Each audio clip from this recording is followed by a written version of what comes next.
Это идут готовые маскировочные костюмы. А ведь наши ребята на передовой, ведь им же надо помогать. Ведь каждая сетка спасает до 10 человек. Большинство из этих женщин, они в таком возрасте, когда уже ни один другой волонтерский пункт их не хотел принимать. И здесь они нашли свое применение. Самый большой страх, если на той стороне кто-то из военнослужащих не возьмет трубку. Когда я звоню и говорю, сеть готова. То есть мы нигде не были в соцсетях, мы нигде про себя не кричали. Почему?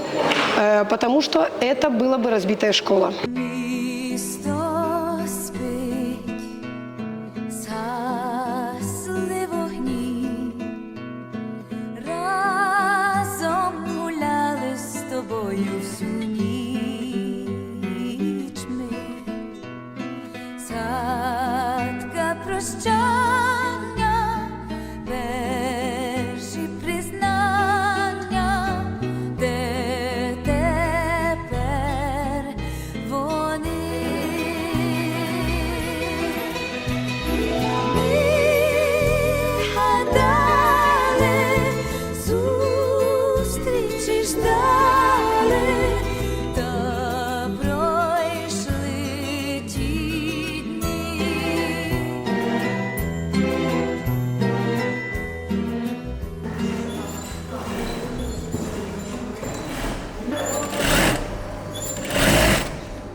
Вы сколько? 2 базы? 4? Нет, все на общую. Мы находимся в одной из школ города Николаева. Я не могу назвать ни номер школы, ни ее месторасположение. Почему? Потому что особенностью этой войны стало то, что военные школы тоже стали военной целью российских оккупантов, которые наносят удары ракетные по таким учреждениям. Почему? Потому что вот мы сейчас находимся с вами в спортзале этой школы. Здесь волонтерская группа, которая занимается тем, что изготавливает маскировочные сетки, одежду для военных и всячески помогает со сборами для военных, которые находятся на передовой, для украинских, естественно, военных. И поэтому российские оккупационные войска, они рассматривают такие школы как свою военную цель и наносят удары по таким объектам. Это абсолютно мирные люди, местные жители, женщины в подавляющем большинстве, которые здесь работают уже больше года.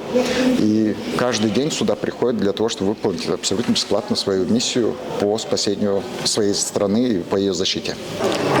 Это место, это учебное заведение, не буду говорить номер, потому что это геолокация, которая не очень необходима нам сейчас. В этом месте учились мои старшие дети, и на момент начала войны 9 класс заканчивала моя дочь. И я как мама, и как родители многие пришли сюда помогать. По зову директора школы надо помочь. Откликнулось очень много горожан откликнулось этого района. Сейчас на данный момент здесь работают люди со всех районов города нашего. На тот момент, конечно, был больше этот район или родители, учителя этой школы. Все пришли в школу и все искали себе чем помочь. Пытались сделать маскировочные сети. Из того, как мы себе понимали, это было первое, это футбольные поля, это были волейбольные сетки, на которых просто навязывались клаптики ткани.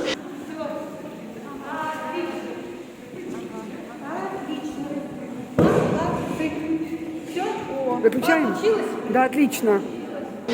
Поначалу людей было очень много, еще не было массовой эвакуации с Николаева, люди шли, помогали, несли одежду, несли что-то для ребят теплое, так как март месяц оказался очень холодным. И ребята реально замерзали, и мы начали тогда и делать матрасы, потому что карематы тоненькие совсем, и ребята начали сильно болеть. И люди шли, старались чем-то помочь. Но постепенно все волонтерские центры в городе начали закрываться, потому что прошел месяц, как бы ресурс внутреннего порыва закончился, а мы остались на том же месте.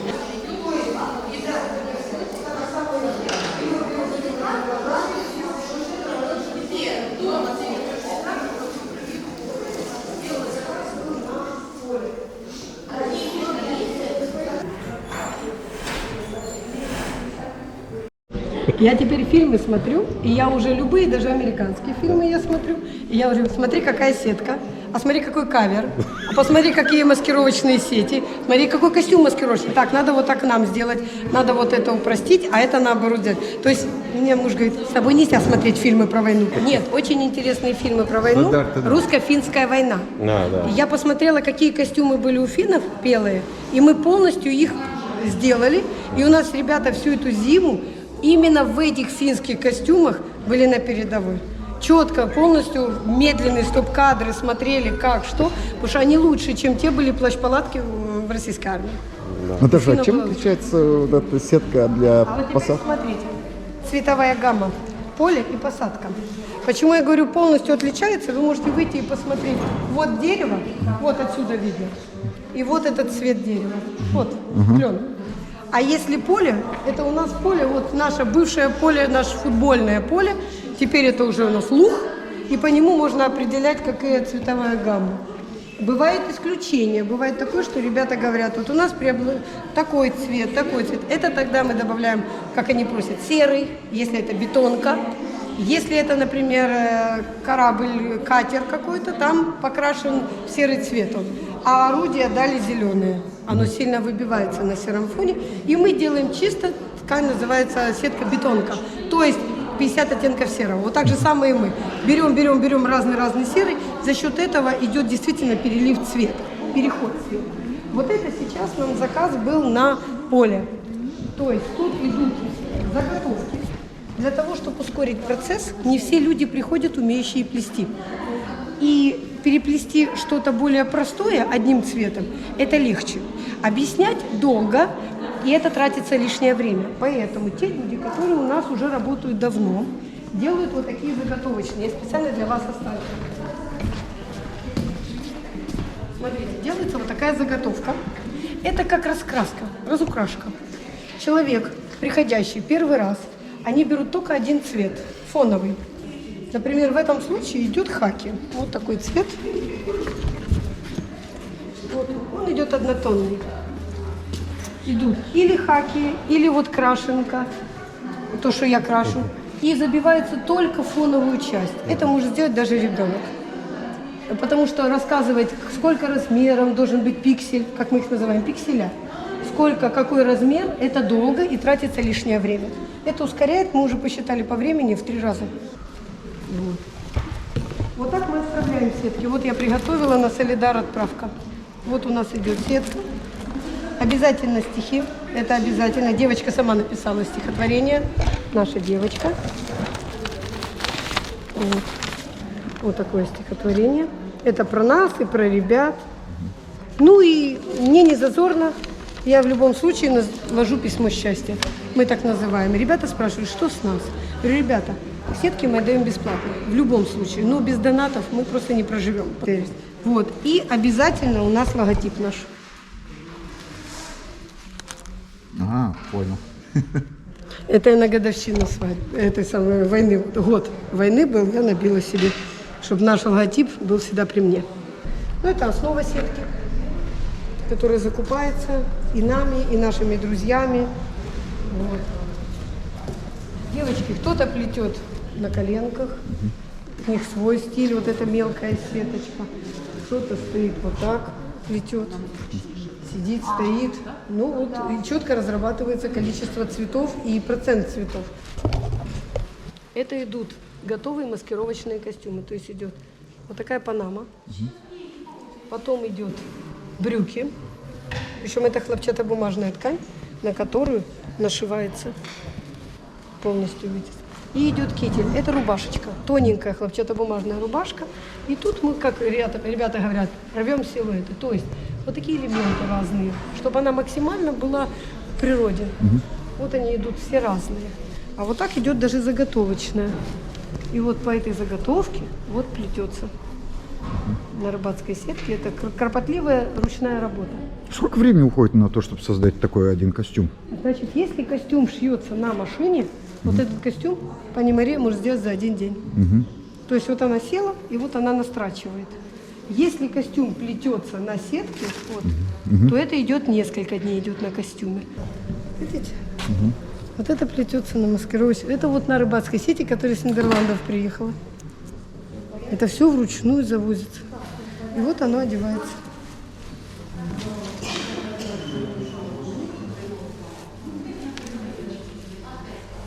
Вот так.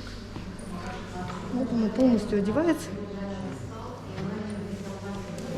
Вот получается вот такая кикимора. И у меня будет большая вам просьба. Вот это одесситы, которые нам бесценно помогают. Это реально ребята, которые нам помогают и с тканями, и с сетками. Они прислушиваются всем, что нам... Они закупили ткань, мы пацанам пошили сейчас футболки. Именно ХБшечку. То есть им огромное-огромное спасибо. Это товарищество «Степик»? И Террис. И Террис. По-украински. Да. О, у нас... Сейчас. Юрочка, а ты Лену прошел? Проскочил Лену. Лену проскочил. Это первая именинница. Вот, Лена, подними ручку.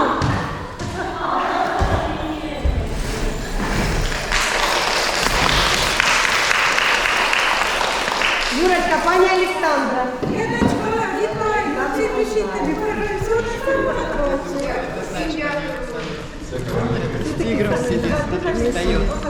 Бежит.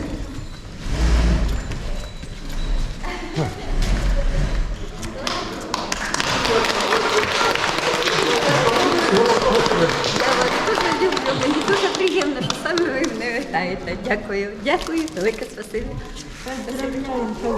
Яка краса.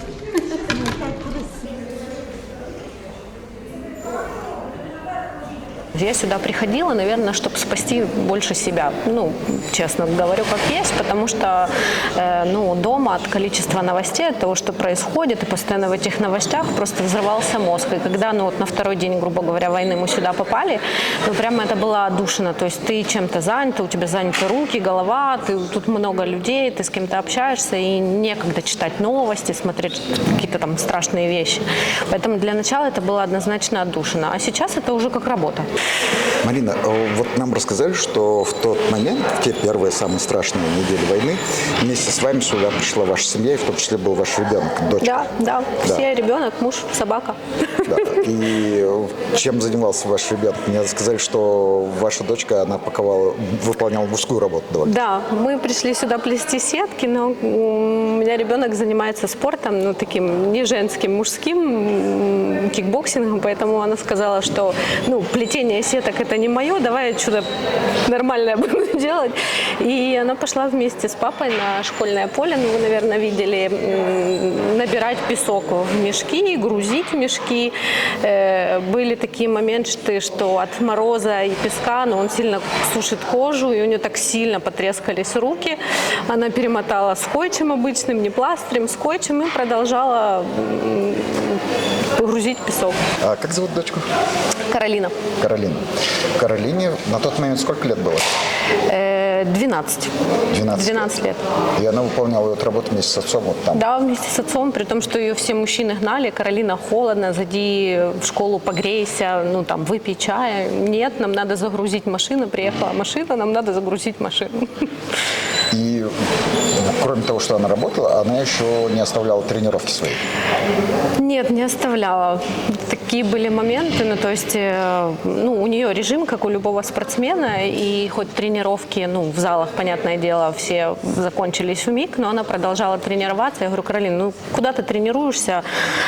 Стреляют, бомбят, песок. Она говорит: мама, завтра война закончится, я не готова, у меня должны быть соревнования через месяц. То есть она этот процесс очень контролировала, и, то есть тренировки она не заканчивала ни на день. То есть у нее ни на минуту не было сомнений, что война кончится рано или поздно победой? Да, у нее до сих пор нету сомнений в этом. Мы год скрывались, мы очень скрывались, мы нигде не были в соцсетях, мы нигде про себя не кричали. Почему? Потому что это была бы разбитая школа. Понял. Все, кто помогал так или иначе военнослужащим, или где находились военнослужащие, обязательно туда были прилеты.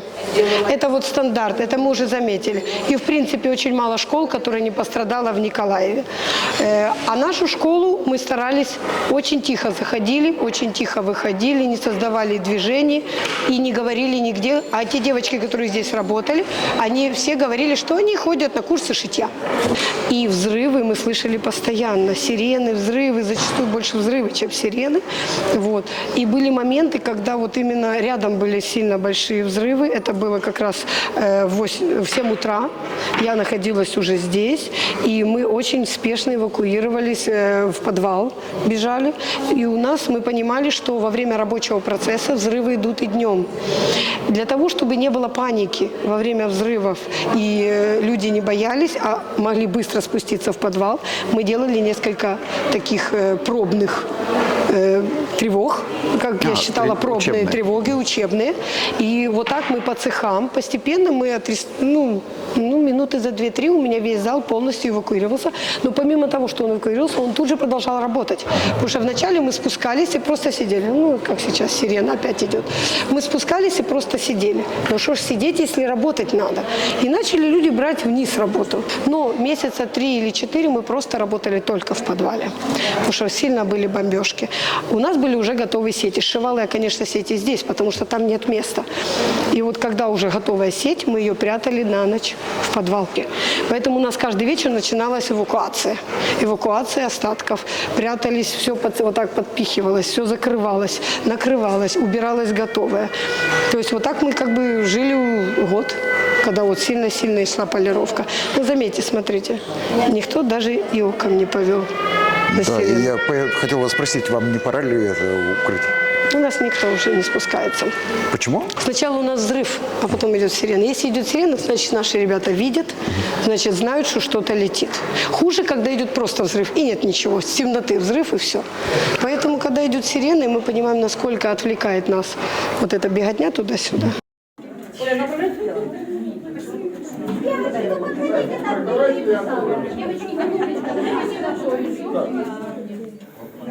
Самый легендарный юбилей в Николаеве. Я говорю, мам, помахай юбиляршу. Девочки, слава Украине! Героям слава! У нас очень много в начале войны приходило людей, которые были эмоционально подорваны полностью. Страхи, взрывы. Николаев полировали очень сильно. Каждый день и каждую ночь у нас были очень большие разрушения. И люди были на эмоциях очень сильно подавлены. Придя сюда, они нашли единомышленников, и они нашли то, чем они могут помочь. Это очень воодушевляет. И устав здесь, реально устав. Потому что когда здесь находишься целый день, ты устаешь. Ты приходишь домой, и ты просто спишь. Некоторые даже не слышали сирен. Потому что этот человек просто засыпает. Но плюс тут еще и моральная поддержка. Вот. Что-то вроде такой терапии, да? Да. Очень много старшего поколения у нас здесь. У нас здесь 60 плюс 75%. Этих людей никто не брал ни в один волонтерский центр. Вот у нас есть пани Романа, сейчас ее нет на месте. Ей 83 года. Она звонила во все волонтерские центры. Она просилась помочь, потому что она понимала, что надо помогать. Но ее никто не хотел брать. И вообще пенсионеров, в принципе, очень мало брали в волонтерские центры. В основном хотели молодежь, потому что пенсионеры, с вами много мороки. Поверьте, за время войны это самый большой костяк. Я ими горжусь безумно. Настолько работоспособность. Сейчас страха нет вообще. Самый большой для нас страх, если, ну вот, например, для меня, самый большой страх, если на той стороне кто-то из военнослужащих не возьмет трубку. Когда я звоню и говорю, сеть готова. Вот это сейчас, наверное, для нас всех, это самый большой страх. Потому что если нету с той стороны вызов, никто не берет трубку, значит, человека нет в живых. Вот этот страх для нас, мне кажется, сейчас самый большой. Все остальные страхи ушли уже на задний план.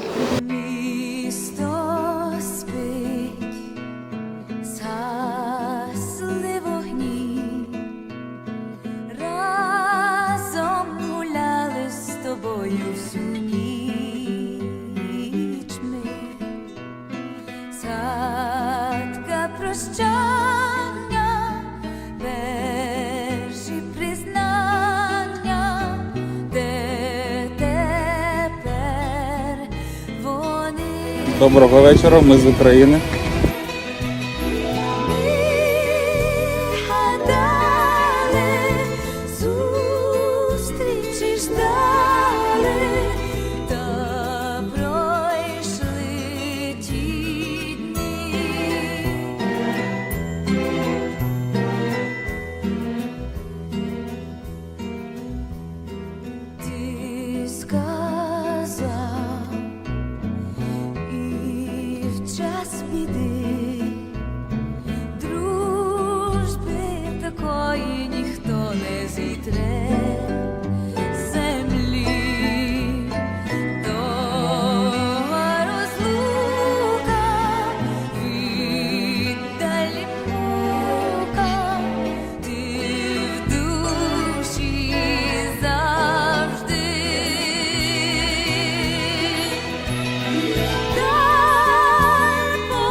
Кстати, если вы захотите помочь этому волонтерскому пункту, здесь у нас видео и в описании под видео будут предоставлены банковские реквизиты этого волонтерского пункта. Вы можете перекинуть деньги, даже из Казахстана это можно сделать. И почему это важно? Потому что этот волонтерский пункт, он работает исключительно за счет донатов и пожертвований людей. Поэтому добро пожаловать, будем рады каждой копейке, которую перечислит казахстанский зритель в помощь Украине и в частности этому волонтерскому пункту.